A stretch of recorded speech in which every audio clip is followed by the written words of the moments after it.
This is one of the easiest Town Hall 13 attack strategies for 3 stars that you need to use. So this army is a simple spam army that mainly focuses on the splash buildings. This gives the bat spells a way to push through the rest of the point defenses for an easy 3-star. So let's help you go from a noob to a pro using the Icy 5 strategy at Town Hall 13. However, an army like this is much more situational than other strategies. Basketball armies typically require there to be poor splash coverage or just bases with a lot of splash buildings in a given area. Typically, you want to remove as many wizard towers and scatter shots alongside removing the eagle artillery and the town hall. Infernos, however, must be on single in order for the skeletons to do proper distraction. It's also just better because it's one less splash building to deal with. While these things are the things that you mainly want to keep in mind as your key objectives, there is a significant amount of base reading that you need to do with this arm. Typically, you want a majority of the splash defenses on the opposite side of the town hall, which will allow you to remove as many of those splash buildings as you can. This is because of the log launcher. Since the log launcher goes in towards it, you want to make sure that you're getting the most value from the log launcher by sending it away from it to where you can still get access to the town hall over time, but you want to make sure that what you're doing is opening up as many other compartments, which will give you more value and you can remove more splash buildings in that sense. Of course, another big weakness to this army that some bases might have is, of course, having multiple splash defenses right next to each other. An example is a scatter shot and a wizard tower.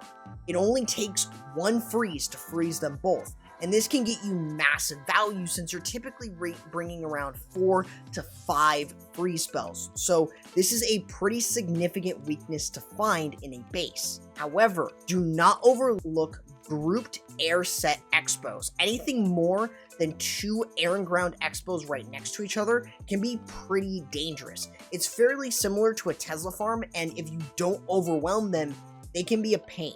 So you need to use a free spell in that area to allow your bats to move through without having to worry so much. So with that said, the army is rather simplified. Whether you want to go in with just witches or adding bowlers to the mix will come down to your personal preference. You always want to have ice golems in there though, since you want to be able to provide tankage and of course have the death freeze from those ice golems. Now that you understand every element of the strategy, let's go ahead and go into the steps, starting with the spam.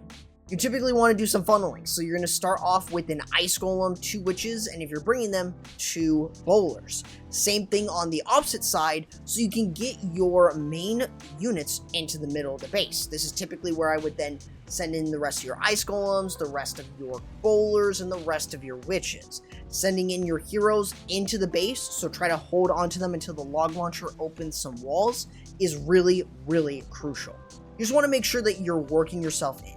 An early rage or an early grand warren ability is pretty nice, and having a rage spell around the core of the base can definitely help greatly at moving your troops through the base. If you want to deal with the enemy CC, you can always bring a poison spell instead of another freeze, which can sometimes be very, very viable anyways. Now, with your Royal Champion and your bat spells, you're actually going to send these on opposite sides. The Royal Champion can go in on one side, clearing out more defensive structures, specifically splash buildings, while on the other side, you can send in your bats, either in the base or on the outside as a bat wave, and let everything work through. You pretty much just want to make sure that you're using the free spells to provide support for both the bat spells and, if you need it, the Royal Champion. As long as you can clear as many splash buildings as you possibly can, the bats can more than easily survive on one side, and the same thing is true with the RC on the other.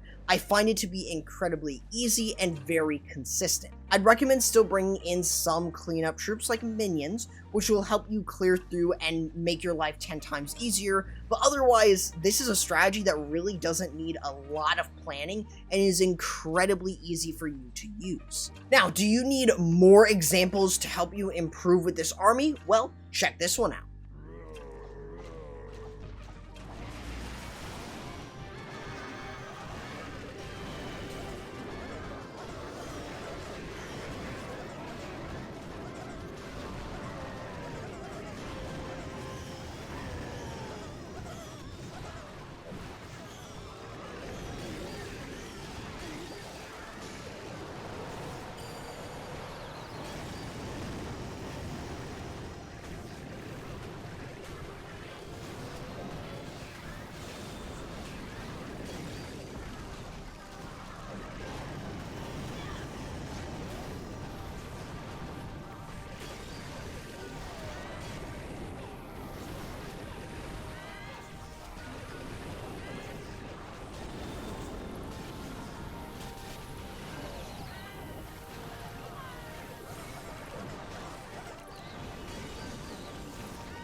This army is by far incredibly easy and definitely worth trying out if you're seeing single target Infernos a lot.